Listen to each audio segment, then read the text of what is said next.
ចាជម្រាបសួរបងប្អូនទឹកមុននេះខ្ញុំបានទៅលេង Houston ម្ដងហើយខាង Houston ពី Austin ខ្ញុំទៅនេះប្រហែលជា3ម៉ោងដែរហើយ3ម៉ោងជាងឯនេះបងប្អូនស្រៀងតែដុល្លារដែរតែដុល្លារយូរជាងបន្តិចហើយខ្ញុំបានទៅដល់ខ្ញុំចូល Berkey ចាខ្ញុំខាង Houston សម្បូរ Berkey ជាងដុល្លារចាបន្ទាប់ពីចូល Berkey ហើយខ្ញុំក៏បានចេញដំណើរបន្តទៅទៀតបន្តទៅរហូតខ្ញុំទៅខាង Belia ចានេះ Belia ខ្ញុំដល់ Belia ហើយ Belia ហ្នឹងខ្ញុំទៅផ្សារ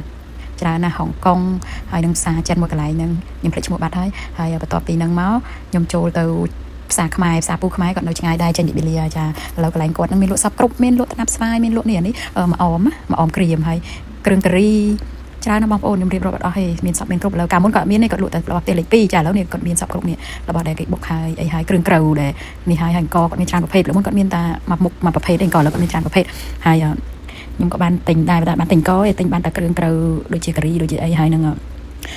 អង្គខ្ញុំបានទិញព្រោះនៅខាងខ្ញុំនេះសាខ្ញុំនេះគេមានអង្គដែរចាមកពីកម្ពុជានេះខ្ញុំទិញបាញ់ស៊ុងហើយនំបញ្ចុកប្រហុកខ្ញុំបានទិញប្រហុកដែរចាប៉ុន្តែគាត់ថាតម្លៃវារៀងថ្លៃបន្តិចប៉ុន្តែទោះថ្លៃយ៉ាងណាក៏ខ្ញុំទិញដែរចាព្រោះអីផលិតផលខ្មែរយើងខ្ញុំឲ្យតែថារបស់ខ្មែរក៏ខ្ញុំគ្រប់គ្រងហ្មងហើយខ្ញុំទៅជើងមុនខ្ញុំទិញបានមីជាតិខ្ញុំទិញបានមីហើយមីប្រេងខ្យងទឹកត្រីស្ករម្សៅស៊ុបប្រហុក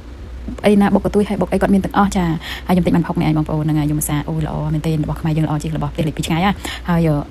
ផលិតផលហ្នឹងខ្ញុំបានទិញចាអូល្អមែនរបស់ខ្មែរយើងក៏ទៅល្អជាងរបស់ប្រទេសលេខ2នឹងឆ្ងាយហើយបន្តមកទៀតខ្ញុំទៅផ្សារតាំងហ្នឹងគូផ្សារខ្មែរគាត់បន្តិចហ្នឹងហើយស្ទូខ្មែរគាត់ហ្នឹងហើយគេមានរបស់សពគ្រប់លក់ដែរតែផ្សារហ្នឹងគឺផ្សារវៀតណាមទេហើយយើងរបស់សពរបស់គ្រប់លក់មាននំប៉ាវមានពោតស្ងោរមាននេះផ្អែមនេះផ្អែមអីគេទៅខ្ញុំភ្លេចទៅផ្អែមហ្នឹងដូចជា